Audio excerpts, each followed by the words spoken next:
Welcome to Stretford, Paddock. I'm Ronaldo Brown, and this is the news in the studio. Not news at Old Trafford, obviously.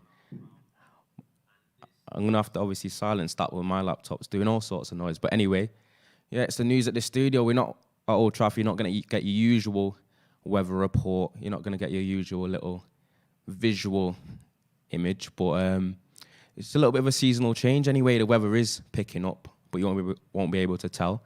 And I think the signifier for the weather getting better is going to be when the news comes back at Old Trafford and Jay finally takes off that Parker jacket. But as for the news today, we've got quite a few things to get through, actually. We've got a Jadon Sancho interest. We've got some Haaland interest. We've got Pau Torres looking like he wants to come to United, a centre-back, which we definitely know that we do need. And we might even look a little bit to leave Chong on loan watch as well. And even a bit of international watch, because it is international week, and I know that we all don't typically enjoy it. I know that I don't, but it's a chance to see a few players play with different players in a different team and kind of get a different angle on their performances. And some of them can actually get a little bit of form as well. But as for the Pau Torres interest, that's the article I am going to start on, and it has been reported by the MEN. Obviously, you can make your mind up on how credible that actually is. It's not the greatest of sources. I'm not sure where exactly they did get the story from, but it's something that we're definitely going to have to look at, because MEN has reported that Villarreal defender Pau Torres would be interested in the move to United this summer. Torres' natural ability as a left footer makes him an ideal candidate to be a long-term partner for club captain Harry Maguire. It is believed Torres has a release clause in the current deal, which lies in the region of €60 million after he penned a contract extension until 2024, 2 years ago. However, Villarreal will be open to a player push cash deal because of the current financial climate. And Pau Torres has been pivotal for Villarreal this season. I know that they are 7th in the league, so they're not doing amazingly domestically, but they are in the latter stages of the Europa League, and obviously we're in there as well. So it's a possibility that United could actually end up playing against him before the season is up and we could get a closer look at him. But the fact that he's a left footer and he's Spanish and he's young and he's playing well, it's definitely a candidate out there. I know that left-footed centre-halves are few and far between. They are a little bit of a rarity. And when you do get them, they can provide a little bit of balance to your back four and your centre-half partnerships. And Ben Sorvel saying him being left-footed, would that move Harry Maguire to the right be weird? And that is true, because when centre-halves are moved along the back line, it does make a difference on what side that they play on. They do get used to it. And it's different in terms of the angles and communication, and it does make a slight difference. And it is interesting that any time that we are linked to any centre-halves, it's more spoken about how they would kind of accommodate Harry Maguire more than anything else. And it seems that with Harry Maguire being bought for 80 million, regardless of how he performs, he's definitely going to be a staple in United's back four for years to come. And it's something that we are going to have to work around. And I think getting someone in that's a little bit quick could be better for him, even though Abdi Jarras is saying that he is slow and Maguire does need a centre-back partner that is relatively quick. And I would tend to agree with you. And I know that we've been linked to Kunde, who more fits the archetype. Upamecano fits the archetype as well. But if he has got talent, then you don't necessarily need pace, even though a little bit of dynamism next to Harry Maguire would definitely be beneficial. You don't all seem that keen on Pau Torres, to be honest with you, but I've not really watched him play, so I can't really tell you much. But in terms of Villarreal as a team under Unai Emery, they've had a decent defensive record in La Liga.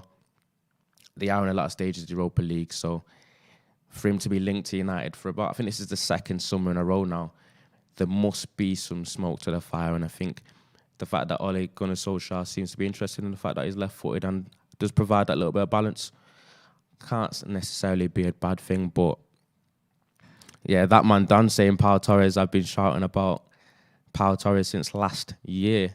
Yeah, if this is I won't quite liken it to the Jadon Sancho thing where it's year in, year out link. But Pau Torres is definitely a man that's been linked with us before. And Lumi, I've saw you in the comments there. Rather see if we can get Varane. Do you know what? I don't know if the ship has sailed on Rafael Varane. Rafael Varane has all the assets that you'd want in a centre half, especially someone that would partner Harry Maguire. He's quick and he's strong and he's got that little bit of presence about him. I know that earlier on in his career, Varane was very much likened to Rio Ferdinand. And if you got anyone like him, happy days. But I did see your comment, Joaquin Pantazis, saying yes, Ronaldo finally on the channel. But I was kind of hesitant to say it because I have no idea if that's actually how your name is pronounced. But when I'm speaking about centre-half links, I do take a little bit of an interest, especially when it comes to United, because our defensive record this season hasn't been great at all. We have conceded well over a goal a game in the league, and no champion has conceded more than a goal in a game in the league, or averaged that in 20 years in the league. I think there's only been one title winner in 20 years to do that. So if you've not got a solid defence, then you ain't going to win championships, because it's the same that goes for any sport. Defence wins championships. And I know that it's slightly improved in the last few games or the last couple of months or so in terms of our defensive record. But when you're actually watching the games visually, even though we're not conceding, we don't look all the way solid. So I'm not sure if it's a bit of a fluke, but obviously Luke Shaw's form's improved, Wan-Bissaka's form's improved. I think Harry Maguire and Lindelof are playing better. But I do think for us to go to that level up and start challenging for things, we do need to bring in a marquee signing in the back. And I've seen Asif Ashraf saying that get Benoit Badiashile. That's another man that's been constantly linked to us, but this is a common theme now when it comes to Manchester United.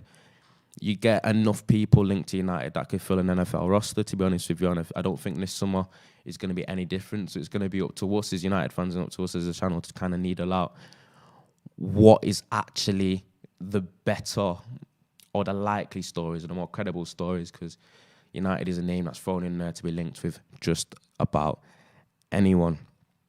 And that man, Dan, has also said our defence has been the one consistent area recently. I would say we have had clean sheets. Henderson has had a few clean sheets. It's coming. He definitely commands his area a little bit better than David De Gea. But I believe you're not going to win things with the current centre-back partnership we do have. I do think we need a little bit of pace there. And I know Eric Bailly is someone that when he does play, he can be unplayable on his day.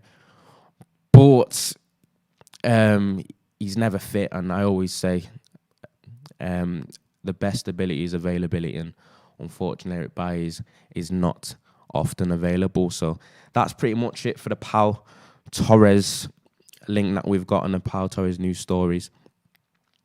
I know that there's a little bit of a mixed opinion in the comments on what you think of him, but if you can get him for a little bit of a cheaper option, I don't see why not. And with it being International Week and it being probably the worst couple of weeks or 10 days or so in football, in my opinion, we are going to go on to a little bit of international watch in terms of players that have been called up and will be playing at some point today.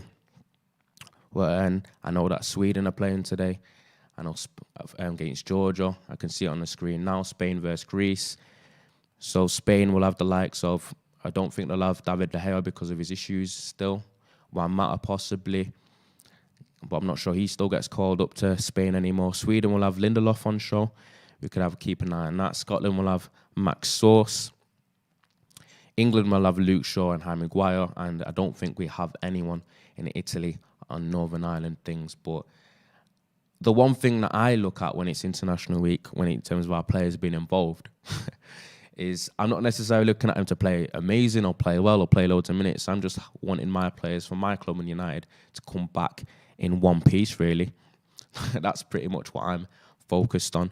So if we can get Luke Shaw and Harry Maguire to get a little bit of minutes to keep fit, but keeping their fitness, it can be better for us, especially because Luke Shaw has been an absolute revelation. And I don't think it's like hyperbolic or an exaggeration to say that Luke Shaw right about now is probably one of the best left-backs in the world. And I pretty much stand by that. I think it's to the point where he's not just doing great defensively, but going forward, he's probably one of our biggest attacking threats recently. And Oliver Adams says, did Rashford not travel? I'm not sure that he did. I know that Gareth Southgate has come out and said that he's definitely an injury concern. I haven't got any injury updates on Greenwood. I know that he's been called up to under the 21s. And this is the skepticism that I kind of get with the international week. It seems that as soon as international week comes around, all sorts of injuries pop up, and then you come back and then you're actually short-handed. But I will be having a look at the games later on. I think that I'll take a particular interest, obviously, in England's game, with me being English, even though I don't support them in quite the way I support United. But it would be interesting to see how the players for United do, in fact, perform, and hopefully they come back in one piece. Ross Murphy saying there that Rash has not travelled, but he's still in the England team. So there's your answer. He's training on his own. He won't feature in the next match because he's got a bit of injury concerns. And that's been pretty much the case for Rashford for years now. He's a man that does play injured. And I think that is probably one of the primary reasons why we do need to get a forward player of some ilk that has some sort of star status, because I think we are always reliant on the likes of Rashford, and he never really gets a rest. I know that he's someone that wants to play all the time, but with him being 23 and having the mileage on his body that he already has, you don't want another Wayne Rooney situation where he kind of blows out a little bit too early. We need to manage him a little bit better, but unfortunately, the way that United are set up in terms of our forward areas and the options we've got, we can't afford to rest him. And with him being pretty much the energizer for us at the club, it's not ideal. But I think international week, maybe Ollie's spoken to Southgate and said, can we use that couple of weeks to get Rashford a little bit fit and look after himself a little bit. And Ben Hayes says, good morning to you as well. I hope you're okay. And Kelvin Nyakunde says, what happened to Nicky Butt? I want to know the inside story. We don't really know the inside story on that. I do know that he has stood down. I'm not sure whether there's been some sort of disagreement with him and the higher-ups at the club, and obviously the new appointment of the football director. But something has caused Nicky Butt to obviously leave his role, and maybe he wants to pursue bigger and better things. Maybe he wants to be a coach somewhere. I know he's been linked to Preston, maybe even Derby, maybe even the MLS, in terms of some sort of coaching role. And we've basically got to wish him all the best, because Nicky Butt obviously hold us very dear to our hearts at the club, and it will be sad for him to leave. It will be sad for us to see him go, because he does know the club's backbone, he does know the club's DNA, and we do wish him luck wherever he does end up going to. But back to a little bit of transfer stories now. We're going to go back to the usual names that are linked to United, and they will be throughout the summer, so we have to really, really, really get used to it. And James Ducker from The Telegraph has confirmed that we have continued interest in Jadon Sancho. It continues to remain. We know that we do want a right winger of some sort, and he does seem like the best option with the largest potential at this moment in time. He's proven himself at European level and in the Bundesliga. And James Ducker has said interest in Jadon Sancho from United does remain, but only at lower levels than the £108 million Borussia Dortmund were asking for last summer. And £108 million has to be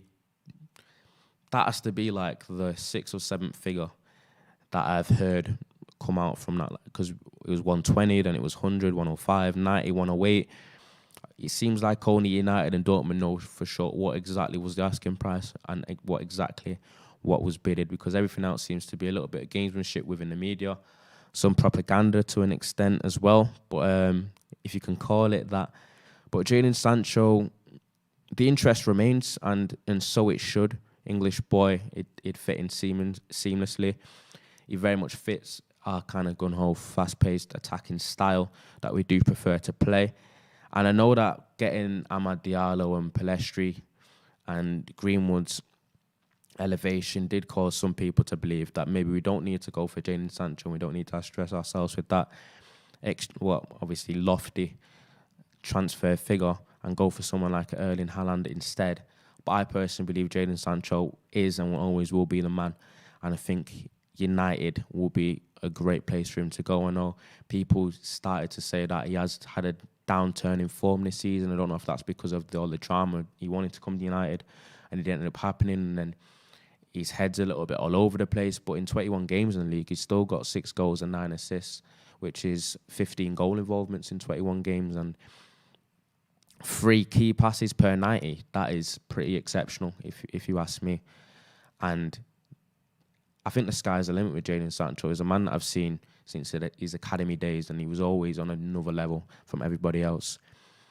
And I believe he should be the number 1 target. I know we really do want a centre-half, but we don't want to be a bit lacklustre and a bit lack of depth in forward areas as well, which this is what's going to make the transfer window even more frustrating for us. It's the fact that we don't really have any area in the pitch apart from left back that couldn't do with improvement. So we could get players linked to any position apart from left back, and you wouldn't really turn your nose at it. The way that the squad is kind of set up now, if we really do want to make it to the level that we're trying to get back to as United, because we've been away from that level for far too long now, we need to sign game changers. We don't need to sign people that are going to be lateral moves. We don't need to sign people that are just going to fill out squad depth. We need to come in and sign first teamers, and that's what United need to do. We need to show a little bit of ambition, block out all the noise about us overpaying here, overpaying there. If we really do want to get success, these are the players that we need to get in, especially if we are going to compete with the likes of Man City, who seem like they can field 2 strong 11s. Chelsea have a really, really strong squad, and they'll be better next season. We can't afford to get left behind, because I think we have missed a little bit of an opportunity this season to get some silverware in terms of the league. And I think next year will be even tougher. So I think it will be foolish of us not to go on and splash the cash in the summer. Macaulay Grin Gerard says goalkeeper depth. I don't think we need goalkeeper depth. If you've got David Gea and Henderson, I think you've got 2 very decent keepers there, and I don't think getting another keeper would be prioritised at all. And Ross Murphy says we need first teamers and squad depth. We can't have it all, Ross. We can't have it all. But as a United fan, I wish we could have, especially if it's going to get us back to where you want to go. But I feel like there's still hope left in the rest of the season, because my ideal outcome would be us to beat Arsenal in the Europa League, because I hate them with all my heart, and I will always say that. But Kelvin Kunde is laughing at Palestra. Don't know why. We don't know whether he could end up being a good player. And then trophies are for egos, Ronaldo. Now, trophies are how you basically express success, really, in my opinion. I think if you're not, as Manchester United, if you're not winning things, you're not winning trophies, I think you're going wrong. And Tom Fox says, I did not say that, Tom Fox. I definitely said seamlessly. Correct me if I'm wrong, but I definitely did say that. The summer is going to be interesting and possibly different than others with Myrtle and Fletch. Hopefully they can provide a little bit of a spark in terms of our transfer approach. I know that Matt Judge is still in and around the club, so things might not change as much as we need them to, but something definitely needs to be done in the summer to improve what we do have. And people are saying that they don't really get the Jadon Sancho hype. I don't think it's hype. I think we've seen enough from him to believe that he will be a player that we have to get in. And I think purposely because we don't really want him to go to anywhere else and have a riveting career, and then we're going through the what if kind of route, and that's not really what I want at United. And moving on from Jadon anyway, I haven't mentioned Erling Haaland. Obviously, the noises from United are that the club is reluctant to become embroiled in an auction for Borussia Dortmund's Erling Braut Haaland. We know that he does have a release clause that does kick in next year, and if we do want to get him this year, he's going to cost us quite a lot of money. Understandably, you've seen statistics there. He's got 21 goals in 21 games in the league, which is utterly ridiculous. He's got 33 goals in all competitions in 31 games. I don't want to see people talking about the fact that he's playing in a Farmers League, in a Bundesliga, or an attack prominent league, because he's done it in the biggest stage as well. Yeah, and he's done it in the Champions League also. So I don't want to see anyone speaking about that also, because just from visual aspects and watching Erling Haaland, he's generational. And I think the next club to sign him is going to be in for a good 10 years or so of exemplary forward play. And I think that I'd like to see that be United. But the issue that I have is I don't think it's a possibility that you're going to get Haaland and Sancho. I think it's either or. But it's basically asking yourself, would you rather a Ferrari or Lamborghini? I don't think you'll go wrong with either. And ADZ says, Haaland isn't coming, let's be realistic. Rather go for Kane, just pay whatever Spurs want. I think Kane is also a possibility, you know. I don't think Spurs is a club you stay at for your career if you actually want to win things. That's been proven year in, year out. And United will always be a step up from the likes of Tottenham. I'm not being disrespectful, I just don't respect them that much, and I think Kane is wasting his career at that club because he don't seem to have much ambition and they never really have a decent sense of direction. So Kane to United will be something that I also wouldn't mind happening. But as for the news, I think that is pretty much all. It's been a little bit of a snooze, I was going to say a snooze fest. I think of a little bit of a slow news day, just the usual. You've had the Jadon Sancho link, you've had the Haaland link, but Pau Torres is a little bit of development there, a left-footed centre-half to provide a little bit of balance and depth to our centre-halves issue, because I know that it's not been a solidified defence for the most part this season. And obviously we've touched on the fact that Nicky Butt has stepped down and left the club, and we do wish him all the best. But as for me, this is Ronaldo. As I've already mentioned, this has been News at the Studio, News Live, a little bit of a different setting. Hopefully we're back at Old Trafford soon, but we've got international games to look forward to later, and we'll be covering anything that develops in these stories in the next coming days, and you can catch us right here back at the studio tomorrow for more news. But as for me, this is Ronaldo, this is Stretford Paddock. Remember to like, comment, subscribe if you're new, and I'll see you next time.